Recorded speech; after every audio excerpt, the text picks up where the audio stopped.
This is how we typically view global value, a list of GDP rankings. When we see nations isolated at the bottom of these charts, we tend to assume they have very little to offer the rest of the world. Mapping the physical and cultural output of these same economies identifies the outsized influence they exert on the global market.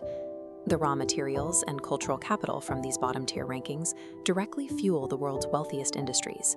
The hardware you're holding, the premium flavors in your food, and the rhythms driving pop music all trace back to regions statistically defined as impoverished. To understand where modern luxury actually comes from, we have to look past bank balances and reconsider how we measure a nation's true contribution. Madagascar is a financial outlier. While it ranks among the poorest economies, it is ecologically unique, an island where the vast majority of plants and animals exist nowhere else on the planet. The infrastructure here reflects that financial struggle. Most citizens live their daily lives without the basic convenience of a power grid or running water. Survival is defined by manual labor, with workers spending hours in flooded fields to secure a basic food harvest. That same physical dedication is the reason the world has a stable supply of vanilla. Because the local bees cannot pollinate the orchids, Malagasy farmers must hand-pollinate every single flower using a small needle or wooden pick. The global flavoring industry relies on this specific manual expertise, a level of agricultural commitment that is rarely credited on a global balance sheet. In the Democratic Republic of Congo, decades of hardship have created a grim physical reality for millions. In the south, artisanal miners spend their days hauling heavy sacks of rock out of deep, muddy pits by hand. That rock is the physical foundation of modern technology.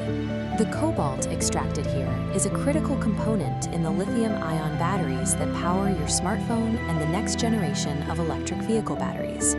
The scale of this dependence is absolute.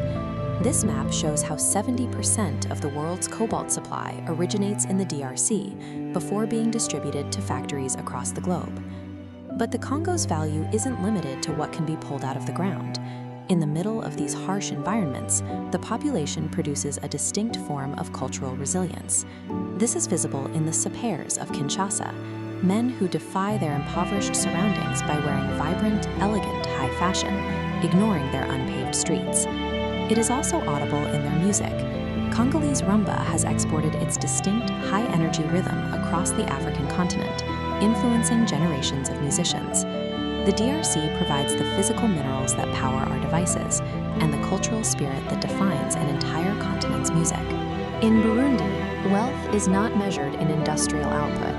This is a tiny, agrarian nation where daily life is focused on the simple, difficult work of farming these terraced hills.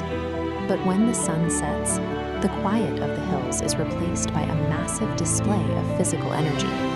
The royal drummers of Burundi perform with a physical intensity that earned them a place as a UNESCO masterpiece of human heritage.